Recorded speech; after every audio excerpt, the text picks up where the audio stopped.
सोचिए, अगर पूरी धरती सूख जाए, दरख्त बेजान हो जाएं, नदियां अपना रास्ता भूल जाएं और इंसान अपनी ही बनाई हुई चीजों के आगे सिर झुकाने लगे, तो क्या होगा? क्या एक सूखा हुआ पेड़ आपकी तकदीर बदल सकता है? क्या कोई मखलूक आपको जिंदगी दे सकती है? या फिर हम सब कहीं ना कहीं सच से दूर भटक चुके हैं? आज हम जिस वाक़ये को सुनने जा रहे हैं, वो सिर्फ एक कहानी नहीं है। वो तौहीद की पुकार है, वो इंसानियत की आवाज़ है, वो उस वली की दास्तान है जिसके कदम जहाँ पड़ते थे वहाँ बंजर ज़मीन भी हरियाली में बदल जाती थी।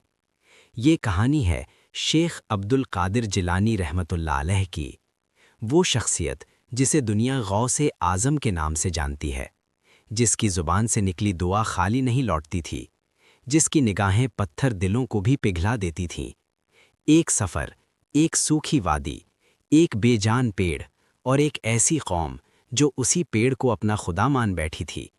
लेकिन उस दिन सिर्फ एक दुआ ने पूरे इलाके की तकदीर बदल दी। सूखी नदियां बहने लगीं, मुरझाया हुआ दरख्त फिर से जिंदा हो गया और सबसे बड़ी बात, सूखे दिलों में ईमान की बारिश हो गई। क्या ये जादू था या रब की कुदरत का जलवा? कैसे एक वली ने लोगों को मखलूक से हटाकर खालिक की तरफ मोड़ दिया? आज की इस वीडियो में हम जानेंगे वो हैरत अंगेज वाक़या जो साबित करता है देने वाला सिर्फ एक है, बाकी सब उसके बंदे हैं। तो वीडियो को आखिर तक ज़रूर देखिएगा, क्योंकि ये सिर्फ एक कहानी नहीं, आपके दिल को झकझोर देने वाला सच है। गौसे पाक शेख अब्दुल कादिर जिलानी को कहा जाता है, जो 11वीं सदी के एक महान इस्लामी विद्वान, सूफी संत और कादरी सूफी सिलसिले तरीका के संस्थापक थे, जिन्हें औलिया के सरदार, चीफ ऑफ सेंट्स के रूप में जाना जाता है। उनका जन्म 1077 ईस्वी 470 हिजरी में ईरान के गीलान प्रांत में हुआ था और वे बगदाद में रहे। एक रिवायत के मुताबिक शेख अब्दुल कादिर जिलानी रहमतुल्लाह अलैह एक दिन दीने इस्लाम की दावत और नसीहत के लिए दूर दराज इलाके की तरफ रवाना हुए। आपके हाथ में एक बहुत खास लाठी थी जिसका राज कोई नहीं जानता था। एक शागिर्द आपके साथ था और दोनों पैदल ही इस लंबे सफर पर निकले। इस सफर का मकसद भटके हुए दिलों को हिदायत का रास्ता दिखाना और ज़रूरतमंदों की मदद करना था। चलते चलते आप एक ऐसी सुनसान वादी में पहुंचे जहां न कोई दरख्त था न हरियाली। जमीन बिल्कुल बंजर और सूखी थी, जैसे वहां कुछ भी उग नहीं सकता। लेकिन हैरत की बात यह थी कि उस वीरान इलाके में सिर्फ एक अकेला दरख्त खड़ा था, एक बड़ा पीपल का दरख्त, जिसकी जड़ें जमीन से बाहर निकली हुई थीं। वो सूखा और बेजान लग रहा था, फिर भी गिरा नहीं था। उसके पास सूखी लकड़ियां भी पड़ी थीं, लेकिन वो मानो किसी मजबूत इंसान की तरह उसी जगह टिका हुआ था, पर कोई उसे हिला नहीं पाया। अचानक आपका एक शागिर्द बोला, हुजूर, इतना सूखा हुआ ये दरख्त है कि यहाँ कोई परिंदा भी आकर नहीं बैठता, मगर ये कौन लोग हैं जो इसके आसपास खड़े हैं? आपने देखा तो सचमुच वहां उसके चारों ओर कुछ हिंदू लोग दायरा बनाए खड़े थे। वे कह रहे थे, हे हमारे देवता, तूने हमेशा हमें खिलाया है, हमें खाना पानी दिया है। ये पूरी जमीन पहले हरी भरी थी, पर जब से तो नाराज हुआ है, तब से सब उजड़ गया है। फिर एक पंडित ने कहा, चलो भाइयों, सिर झुकाओ, सजदा करो, ताकि हमारा देवता हमसे राजी हो जाए। ये सुनकर आपके शागिर्द से बर्दाश्त न हुआ। उन्होंने कहा, सरकार, ये लोग इस दरख्त को देवता कहकर इसके आगे सजदा क्यों कर रहे हैं? ये तो दिखने में हमारे जैसे हैं, मगर दुआ मांगने का तरीका मुसलमानों जैसा नहीं है। गौस पाक रहमतुल्लाह अलैह ने फरमाया, ये हिंदू लोग हैं, आओ देखते हैं मामला क्या है। उसके बाद आप आगे बढ़े और उस पंडित से, जो सबसे बड़ा आदमी लग रहा था और जिसने सबको पेड़ के आगे सजदा करने को कहा था, सवाल किया, आप लोग कौन हैं और इस दरख्त से ऐसा क्यों कह रहे हैं? पंडित ने ऊपर से नीचे तक आपको देखा तो पहले तो डर से 3-4 कदम पीछे हट गया। जाहिर है ऐसी शख्सियत उसने पहले कभी नहीं देखी थी। चौड़ा सीना, ताकत से भरपूर, मर्दानगी का जीता जागता पैकर, रोशन पेशानी, बेहद खूबसूरत कपड़े। जब आप मुस्कुराकर सवाल करने लगे तो आपकी हसीन मुस्कान देखकर उसके दिल में और भी डर बैठ गया। वो अपने 80 साल के इल्म से समझ गया कि सामने खड़ी हुई हस्ती कोई मामूली नहीं है, बल्कि बहुत पहुंचे हुए बुजुर्ग हैं। लेकिन झुकने वाला तो वो भी नहीं था। अब खुद पर काबू पाकर फिर कदम संभालकर कहने लगा, हम इस दरख्त के मानने वाले हैं, हम इसे अपना देवता मानते हैं। ये बहुत ताकतवर शक्ति है। कई साल पहले ये बहुत ही हरा भरा हुआ करता था और सबसे बड़ी बात ये थी कि इस पेड़ से जो भी मांगो वो हमें मिलता था। ये आसपास का इलाका जो देख रहे हो, लगता है ना कि यहाँ कोई जिंदगी नहीं है। यहाँ पहले लोग रहते थे, हर नस्ल के परिंदे थे, जानवर भी थे और हमारे घर भी यहीं बसे हुए थे। हमारे बड़ों ने अपनी जिंदगी यहीं से शुरू की थी। किसी चीज की कमी नहीं थी। हमें इस पेड़ की वजह से खुशहाली ही खुशहाली थी। लेकिन एक बार ऐसा हुआ कि यहाँ पर आजाब आ गया। एक काली आंधी ही चली जिसने सब कुछ उजाड़ कर रख दिया। हम सब बिखर गए, लेकिन जो सबसे बड़ी आफत हम पर आने वाली थी वो ये कि हमारा ये देवता हमसे नाराज हो गया।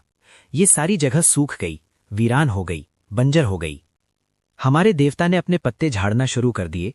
मेरे बाप दादा ने मुझे बताया था कि अगर दरख्त अपने पत्ते झाड़ना शुरू कर दे तो इसका मतलब ये है कि वो हमसे गुस्सा है, और ये तो हमारा खुदा है। फिर तो हमसे खफा ही हो गया। हम तभी तो इसे मना रहे हैं, लेकिन ये हमारी एक भी नहीं सुनता है। फिर गौस पाक रहमतुल्लाह अलैह ने उसकी बात सुनी और उसके पास आकर कहा, ये पेड़ जिसके आगे तुम सर झुका रहे हो, ये तुम्हें कुछ नहीं दे रहा है। अरे ये तो खुद मखलूका है, मतलब इसे भी बनाने वाला कोई है, इसका भी खालिक है। ये तुम्हें जिंदगी कैसे दे सकता है? सोचो, क्या ऐसा है? वो पंडित चीख पड़ा और गुस्से से बोला, ये कैसी बातें कर रहे हैं आप? ये हमारा खुदा है। ये वो दरख्त है जो हम लोगों को बीमारी से निजात देकर शिफा देता है। इसके अंदर से निकलने वाला पानी अमृत है, और आप कहते हैं ये कुछ नहीं कर सकता। अब तो वो पंडित जिद पर उतर आया था। उसने ये भी नहीं सोचा कि आप कौन हैं। वो बोला, एक तो आप हमारी पूजा के बीच आकर हमारे काम में रुकावट डालते हैं, ऊपर से कहते हैं कि ये मुकद्दस पेड़ हमारा कोई भला नहीं कर सकता। यानी जिसने हम पर इतना बड़ा एहसान किया है उस मोहसिन को हम भूल जाएं। मैं 80 साल का हो गया हूं, लेकिन मुझसे जो बड़े मेरे बुजुर्ग थे उन्होंने भी इसे माना है। पहले ये हरा भरा था, खिला खिला था, और आज जबकि ये सूख रहा है तो मैं इसे अपना खुदा ना मानूं। इसकी हिफाजत करना और इसका ख्याल रखना हमारा फर्ज है। आपने फरमाया, ये तो सूख रहा है, ये तो खत्म हो रहा है, और तुम इसकी हिफाजत कर रहे हो, तुम इसे पानी देकर फिर से जान दे रहे हो, तो फिर ये तुम्हारा खुदा कैसे हो सकता है? जरा अपना दिमाग चलाओ। जिसने तुम्हें जान दी है वही तुम्हारी हिफाजत करता है, वही तुम्हें बनाता है, वही तुम्हें संवारता है। तुम बिगड़ते हो तो वही तुम्हें ठीक करता है, और वो कभी खत्म नहीं हो सकता। याद रखो, खत्म होने वाली चीज कभी भी खुदा नहीं हो सकती। इसलिए तुम उससे मांगो जो सब कुछ देने वाला है, जो हमेशा से है और हमेशा रहेगा, जो शुरू से है और आखिर तक रहेगा। वो पंडित कहने लगा, वो कौन है और आप किसकी बात कर रहे हैं? वो जो हमें देने वाला है, जो खत्म नहीं हो सकता। जब से होश संभाला है यही देखा है कि यही दरख्त हमें पालता है, जो हमें पालता है। शेख अब्दुल कादिर जीनी रहमतुल्लाह अलैह ने पंडित से फरमाया, सिर्फ अल्लाह से मांगो, वो न सोता है न थकता है और उसका कोई हमसर नहीं। पंडित अपनी जिद पर कायम रहा। आपने कहा, किसी को बुला लो जो इस दरख्त से बात करे। पंडित बोला, ये मेरी नहीं सुनता तो और कौन सुनेगा? आपने जवाब दिया, मुझे बात करने दो। लोग राजी हो गए और वादा किया कि अगर दरख्त ने आपकी बात मानी तो वे भी आपका कहा मानेंगे। आप मुस्कुराए और कहा, पहले मैं नमाज पढ़ लूं। सब हैरान थे। आपने सबके सामने नमाज अदा की और अल्लाह से दुआ की, या रब्बे दो आलम, तेरा वजूद हर जगह है। तू ही हर पेड़ को उगाने वाला, फल देने वाला और पानी जारी करने वाला है। दीन की हयात के लिए हमारे इस सफ़र को कबूल फरमा। मैं तुझसे दुआ करता हूँ उस इस्लाम के लिए जिसे तेरे महबूब सल्लल्लाहु अलैहि वसल्लम ने संभाला और अपने मजबूत कंधों पर उठाया। या अल्लाह, इस्लाम को हमेशा ऊंचा रखना। या रब्बे दो आलम, लोगों को शिर्क से बचा लेना। ये लोग इस दरख्त से मांग रहे हैं जो खुद तुझसे मांगता है, जो तेरी बनाई हुई मखलूक है, लेकिन इन्होंने इसे जन्म देने वाला बना लिया है। तू सबको जिंदगी देता है और ये पेड़ हमें फ़ायदा पहुंचाता है। हर चीज़ को तूने इंसान के फ़ायदे के लिए बनाया है, लेकिन ये लोग ये बात जानते ही नहीं, न समझते हैं। या अल्लाह, इनको दीन की तरफ चलने वाला बना दे। इन लोगों को बता दे कि तू ही रब्बे रहमान है, तू ही हमारा खुदा है और हमें सिर्फ तेरी ही इबादत करनी है। हम सबको अपने आगे झुकने वाला बना दे और तेरे सिवा हम किसी के आगे सर ना झुकाएं। हम तेरे आगे भीख मांगते हैं, रब्बे रहीम अता कर दे। फिर आप उठे और पंडित से कहा, गौर से देखो मैंने किससे मांगा? पंडित बोला, मुझे कोई नज़र तो नहीं आ रहा। आपने इस दरख्त से ही मांगा होगा, हम भी तो इसी तरह इससे ही कह रहे हैं। आपने फरमाया, मैं उस एक रब से मांग रहा हूं जो सबका पालनहार है, जिसका कोई शरीक नहीं, जो सबको पैदा करने वाला है।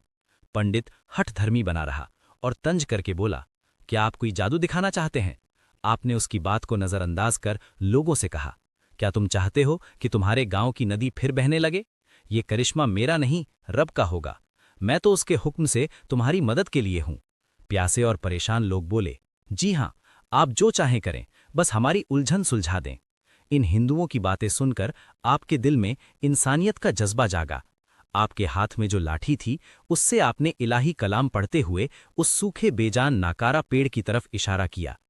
उस लाठी से ऐसी नूरानी रोशनी फूटी कि वहां खड़े सभी पुजारी हैरान रह गए।